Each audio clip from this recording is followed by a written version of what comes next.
Hello दोस्तों, स्वागत है आपका अपने यूट्यूब चैनल एग्जाम गुरु में। तो दोस्तों आज मैं आपको यहाँ पे एयरफोर्स एक्स ग्रुप से रिलेटेड यहाँ पे फिजिक्स का आपका फुल प्रैक्टिस सेट कराऊंगा। ठीक है, ये आपका फिजिक्स का यहाँ पे फुल प्रैक्टिस सेट देखने को मिलेगा। यहाँ पे क्वेश्चनों को देख सकते हैं। ठीक है, चलो भाई 1 मिनट रुकना। देखो 1 मिनट बाद शुरुआत का 1 मिनट सुन लो। देखो यहाँ पे आपको इस सिलेबस बेस्ड क्वेश्चन मिलेंगे, कॉन्सेप्चुअल क्वेश्चन मिलेंगे और आपको वन लाइनर ऑब्जेक्टिव क्वेश्चन देखने को मिलेंगे। और तीसरा सबसे इंपॉर्टेंट न्यूमेरिकल टाइप के क्वेश्चन एक ही वीडियो में आपको ये तीनों से रिलेटेड क्वेश्चन आपको मिलेंगे। ठीक है, तो भाई देखो वीडियो पूरा देखना और इंपॉर्टेंट क्वेश्चन है पेपर के लेवल के हिसाब से। ठीक है, वीडियो अब स्टार्ट करते हैं। देखो भाई क्वेश्चनों को जो है डिटेल में बताते चलेंगे। 25 टाइप के यहाँ पे अलग अलग आपको क्वेश्चन है। पेपर में कोई ना कोई आपका टाइप इससे जरूर फंसेगा। ठीक है, चलो भाई देखो लिखा क्या है, गुप्त ऊष्मा की विमित सूत्र क्या है। ठीक है, गुप्त ऊष्मा की विमित सूत्र क्या होती है पहले आप ये बताइए। किसी ने रट्टा मारा होगा, सीधे याद कर लो वो भी चल जाएगा, लेकिन इसका सूत्र याद कर लो वो ज़्यादा बेहतर है। देखो गुप्त ऊष्मा को कहते हैं लेटेंट हीट। लेटेंट हीट को डिनोट करते हैं एल से, कैपिटल एल से डिनोट करते हैं। ठीक है, एल से डिनोट करते हैं। तो भाई देखो एल का ऐसा सूत्र बताओ। सूत्र देखो विमित सूत्र होता है ना, सूत्र से विमित सूत्र निकाला जाता है। तो सूत्र देखो कैसा होता है, क्यू बराबर होता है एम एल, जहाँ एल आपका लेटेंट हीट होता है। यही आपको एल ज्ञात करना, तो एल बराबर हो जाएगा क्यू अपान में एम। इस तरीके से निकालिएगा। क्यू आपका वो ऊष्मा हो गया, तो एम एल टू 2 - 2 होती है। ठीक, कोई भी ऊष्मा होती है या ऊर्जा होती है तो उस या कार होता है तो उसकी विमा यही होती है ml2 - 2 होती है। ये तो ऊष्मा है क्यू, तो यही विमा सूत्र होगी। एम ये एम रहेगा मीटर में, ये आपका प्लस का 1 है, मान के चलो m1 है तो ये ऊपर जाएगा तो -1 हो जाएगी। ये कट जाएंगे दोनों। अब लेटेंट हीट आपकी कितनी निकली, L2T - 2 निकला। ठीक है, चलो भाई देखो यहाँ क्या लिखा है, या तो फिर ऐसे लिख के आएगा m0 लिख के आ जाएगा L2T - 2, जहाँ आपका राइट ऑप्शन कहाँ पे मैच कर रहा है। ये तो है नहीं, ये भी नहीं है भाई, ये राइट ऑप्शन हो जाएगा। पहले का दूसरा नंबर राइट ऑप्शन है। अब ये एक चीज़ और आपको बता दें, देखो ये होता है कि एक आपकी ये पूछी जाती है, ये कैपिटल जी वाली सार्वत्रिक गुरुत्वाकर्षण नियतांक की पूछी जाती है अक्सर आपकी विमित सूत्र। तो m-1 L3T - 2 होती है। ठीक है, सिंपल से होती है। यहाँ सूत्र भी निकाल सकते हैं FG m1 m2 अपान में r स्क्वायर, इस तरीके से भी निकाल सकते थे कैपिटल जी को। लेकिन भाई हो सके तो इसको सीधा याद करो, वो ज़्यादा बेटर, क्योंकि वहाँ टाइम लग सकता है आपको। ठीक है, टाइम वैसे भी कम ही होती है। तो कैपिटल जी की क्या होती है, सार्वत्रिक गुरुत्वाकर्षण नियतांक की, फिर से बता दे रहे हैं m-1 L3T - 2 होती है। ठीक है, यहाँ पे आपको 25 क्वेश्चन देखने को मिलेंगे, कुछ सीख के जाएंगे इस वीडियो से, तो पूरा वीडियो देखना जरूर। ठीक है, और एक और पूछी जाती है श्यानता गुणांक की विमा सूत्र बहुत ही पूछी जाती है। इसकी हम बता देते हैं ml-1 T-1 होते हैं। दोस्तों ये अक्सर आपकी श्यानता की पूछी गई थी, बहुत बार पूछी गई है। ठीक है, चलो भाई दूसरा क्वेश्चन देखते हैं। ठीक है, पहले का दूसरा राइट था। दूसरा क्वेश्चन देखते हैं, रॉकेट के ऊपर जाने का सिद्धांत। यार ये भी पूछा जाता है कि रॉकेट किस सिद्धांत पर आधारित है, ऐसे भी क्वेश्चन बनता है। तो यहाँ पे 4 ऑप्शन को देखते हैं। पहला ऑप्शन तो ये, दूसरा तीसरा ये है। गुरुत्वीय आकर्षण नियम पर, कैपलर नियम पर, या फिर उपरोक्त में से किसी पर नहीं। भाई देखो जो रॉकेट होता है वह आपका संवेग संरक्षण पर, मतलब रेखीय संवेग होता है जो लीनियर मोमेंटम के संरक्षण पर सिद्धांत पर कार्य करता है भाई। ठीक है, अब अगला प्रश्न है। चलो भाई देखो तीसरा प्रश्न आपका दिया गया है, इसको देखते हैं डिटेल में। देखो क्या लिखा है, डेनियल सेल में प्रयुक्त धातुएं। ये क्वेश्चन आपने नहीं पढ़ा होगा, प्लीज़ हो सके इसको पढ़ लेना। ठीक है, डेनियल सेल में प्रयुक्त धातुएं कौन सी होती हैं, याद कर लेना। आपका तीसरे का तीसरा ऑप्शन, मतलब कि तांबा होता है और जस्ता होता है। ठीक है, तांबा को कॉपर भी कहते हैं, मतलब Cu भी कहते हैं। Cu वही कॉपर होता है, परमाणु संख्या 29 होती है। ये सब बताने वाली बात नहीं वैसे, कॉपर। और जस्ता आपकी जिंक होती है, 30 होती है परमाणु संख्या। वैसे जिंक कहते हैं Cu और Zn का जो प्रयुक्त धातु है इसमें मिश्रण होता है इसमें डेनियल सेल में। ठीक है, वैसे तीसरा राइट ऑप्शन था, केवल यही बात है, याद कर लेना। ठीक है, अगला प्रश्न दिया गया है, चौथा नंबर प्रश्न है, पत्थरों से भरी कोई नाव नदी में प्लवन कर रही है, यदि सारे पत्थर। ठीक है, देखो इसको थोड़ा आराम से समझिएगा, जल्दीबाजी में आपका गलत जरूर हो सकता है। ठीक है, इसको समझाने का तरीका देखो, पत्थरों से भरी कोई नाव। भाई देखो नाव बना के देख रहे हैं, वैसे बना नहीं पाएंगे, बना देते हैं ऐसे, ऐसे नाव बनती है आपकी। ठीक है, बचपन में बनाई होगी, देखो ऐसे नाव बना दी हमने। ठीक है, जब नाव बन गई पत्थरों से भरी, भाई पत्थरों से भरी, यहाँ आपके कंकड़ डले हैं, छोटे छोटे पत्थर भरे हैं। ठीक है, जब पत्थर भरे हैं, अब भाई नदी भी है इधर। देखो डिटेल में बता रहे तो आपको नदी ये थोड़ा बहुत बताना पड़ेगा। ठीक है, उसके लिए चलो देखो नदी बना दी, उसमें नाव बना दी, कंकड़ बना दिए, पत्थर मतलब डाल दिए, प्लवन कर रही मतलब चल रही है। यदि सारे पत्थर नीचे गिरा दिए, भाई उठा के किसी ने नीचे गिरा दिए, तो जो पानी का तल है वो क्या होगा, पानी का तल। अब पानी का तल होगा वो ऊपर उठ जाएगा कि नीचे गिरेगा, अब बताइए खुद। या फिर अपवर्तित रहेगा, निश्चय पूर्वक नहीं कहा जा सकता। ये तो कोई चौथा तो राइट ऑप्शन होएगा नहीं। देखो इसमें ये होता है पानी का तल नीचे गिर जाएगा, ठीक है, क्योंकि पहले तो भार था, ठीक है, भार था तो इसलिए जो जो वो नाव थी वो नीचे ज़्यादा आ गई थी, ठीक है, नीचे ज़्यादा वो थी जब, लेकिन जब वो हल्का कर दिया गया तो जब पत्थर निकाल दिए गए सारे तो वो उसका जो तल था वो नीचे गिर गया था, ठीक है, तो पानी के तल वो नीचे गिर गया था, ठीक है। तो यहाँ पे ये राइट ऑप्शन है। आप लॉजिक लगा के समझ लीजिएगा, चित्र बना के थोड़ा, ठीक है, सिंपल था वैसे। देखो अगला प्रश्न है, प्रत्येक पदार्थ में उसके द्रव्यमान के कारण ऊर्जा भी होती है, यह सिद्धांत किस वैज्ञानिक ने प्रतिपादित किया? 5वां नंबर प्रश्न है, देखो क्या होता है। चलो राइट ऑप्शन की बात है तो इसका तीसरा ऑप्शन आइंस्टीन जी ने, ठीक है, प्रत्येक पदार्थ उसके द्रव्यमान के कारण ऊर्जा भी होती है, यह सिद्धांत भाई वैज्ञानिक आइंस्टीन ने कहा था, ठीक है। अब देखो आइंस्टीन जी ने कहा था तो ये चीज़ जो फिक्स है तो उसको तो आपको याद करनी पड़ेगी। ऑब्जेक्टिव वन लाइनर क्वेश्चन जो आपको वो आपको फिक्स होते हैं वो याद ही करना पड़ेगा, ठीक है भाई। अगला प्रश्न, चलो भाई 6ठा नंबर प्रश्न को देखते हैं। देखो लिखा है कि सूर्य विकिरण को पृथ्वी तक आने में कितना समय लगता है? तो बताइए। वैसे कि देखो 8 मिनट लगभग लगता है, लगभग 8 मिनट, कुछ पॉइंट सेकंड होते हैं उसमें, तो 8 मिनट तक मानते हैं उसको, ठीक है। तो छठे का पहला राइट ऑप्शन हो जाएगा। जो सूर्य विकिरण जो होती हैं उनको पृथ्वी तक है, सूर्य विकिरण को पृथ्वी तक पहुंचने में कितना टाइम, वो 8 मिनट तक लगभग लगता है, 8 मिनट कुछ सेकंड तक लगता है, लेकिन 8 मिनट लगभग मानते हैं, कोई फिक्स तो तय नहीं होता, क्योंकि 8 मिनट तय। वैसे देखो सेक्सटेंट का उपयोग किया जाता है, किसमें किया जाता है? 4 ऑप्शन को पहले देखिएगा फिर बताइएगा, ठीक है। तो 7वें का यहाँ पर राइट ऑप्शन पहला है, 2 पिंडों की बीच कोणीय दूरी को मापने में किया जाता है। इसको तो भाई देखो पढ़ना पड़ेगा। 7वें का पहला ऑप्शन है, जो 2 पिंड होते हैं उनके जो बीच की दूरी होती है, उनके बीच की दूरी जो कोणीय दूरी होती है उनके माप में किया जाता है। 8वां नंबर प्रश्न है, देखो रेडियो तरंगों के प्रेषण में सहायता करने वाली वायुमंडलीय परत कौन सी है? 8वां नंबर प्रश्न है, तो यहाँ पे आयनोस्फीयर होती है, ठीक है। एक मिनट रुकिएगा। चलो पहला राइट ऑप्शन था वैसे, ठीक है, आयनोस्फीयर होगा केवल। रेडियो तरंगों के प्रेषण में सहायता करने वाली वायुमंडलीय परत कौन सी होती है? आयनोस्फीयर होती है। देखो अगला प्रश्न है, इसको थोड़ा न्यूमेरिकल भी देखो, मैंने कहा था क्वेश्चन आपको मिलेंगे सारे क्वेश्चन, ठीक है।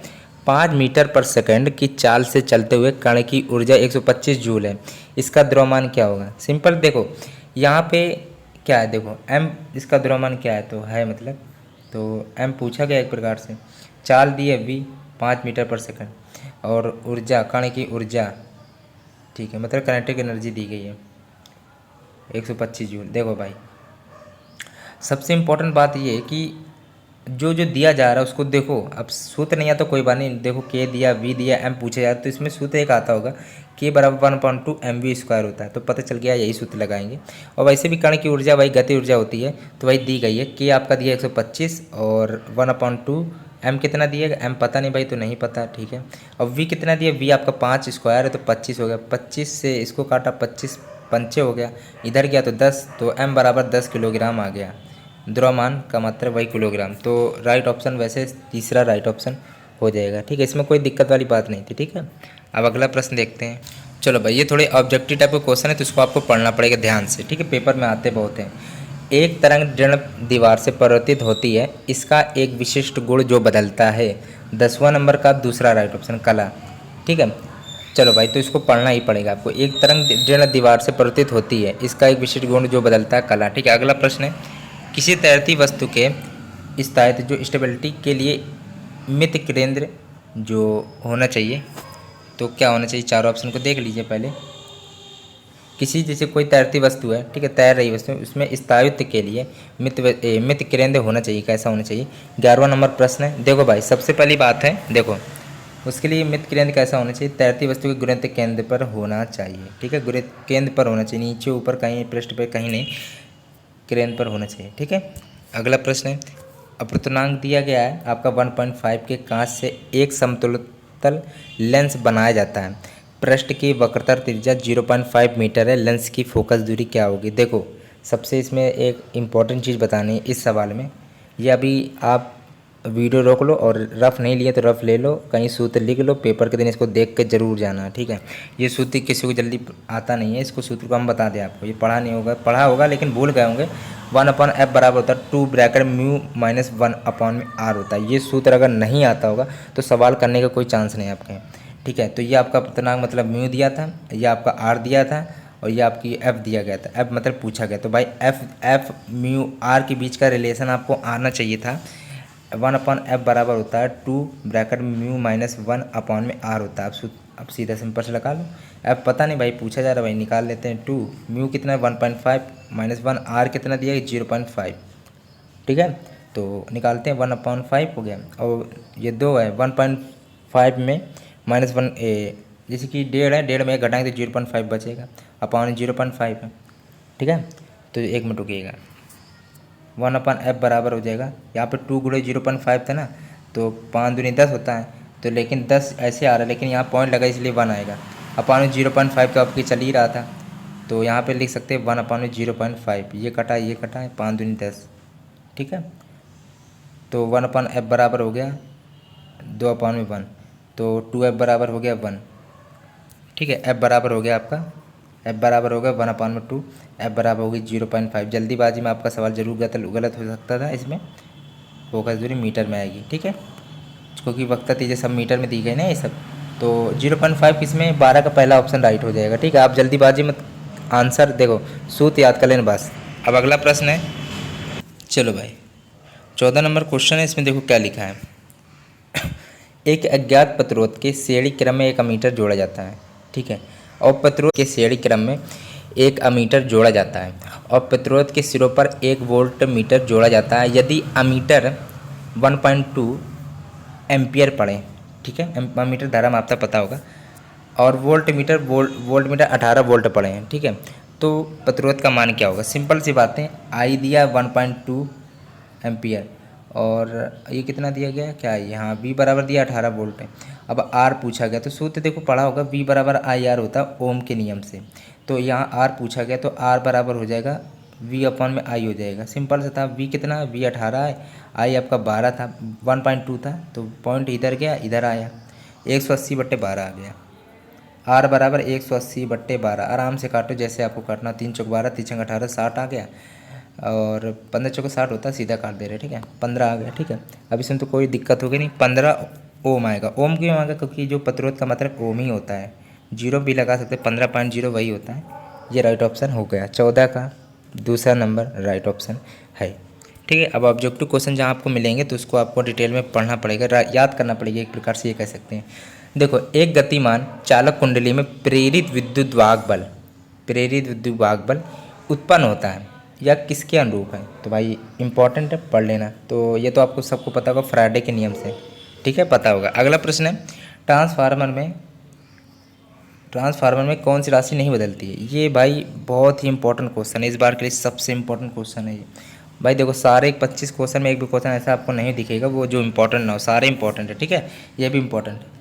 ट्रांसफार्मर में कौन सी चीज़ जो नहीं बदलती, देखो, एक माध्यम से दूसरे माध्यम जानने पे एक चीज़ नहीं बदलती, वो होती है फ्रिक्वेंसी मतलब आवृत्ति। इसी प्रकार से यहाँ पे भी यही होगा कि ट्रांसफार्मर में कौन सी राशि नहीं बदलती, आवृत्ति नहीं बदलती है, फ्रिक्वेंसी होती है जो नहीं बदलती है। तीसरा राइट ऑप्शन हो जाएगा। अगला प्रश्न है, 17 नंबर है, 1 किलोवाट आवर बराबर होता है 1 kWh भी लिख के आ सकता है। 1 किलोवाट आवर किसके बराबर होता है, तो आपने पढ़ा होगा 3.6 × 10⁶ जूल के बराबर होता है। यहाँ पे 6 कहीं लिखा नहीं है, इसमें तो कहीं है नहीं, लेकिन ये था ना 3.6 × 10⁶ जूल होता है। ये पॉइंट जब हटा सकते हैं, ठीक है, जब पॉइंट हटा देते हैं तो आपका इस प्रकार से यहाँ पे 36 ले सकते हैं। अब बताइए राइट ऑप्शन क्या हो सकता है।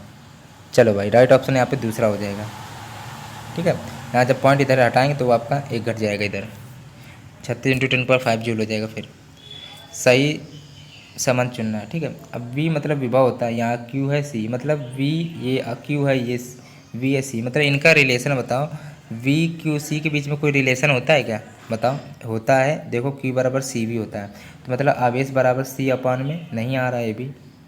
चलो, तो इसका थोड़ा और बदल के देख सकते हैं, V बराबर Q अपॉन में C, तो विभव बराबर V बराबर Q अपॉन में C, ये राइट ऑप्शन हो गया, ठीक है।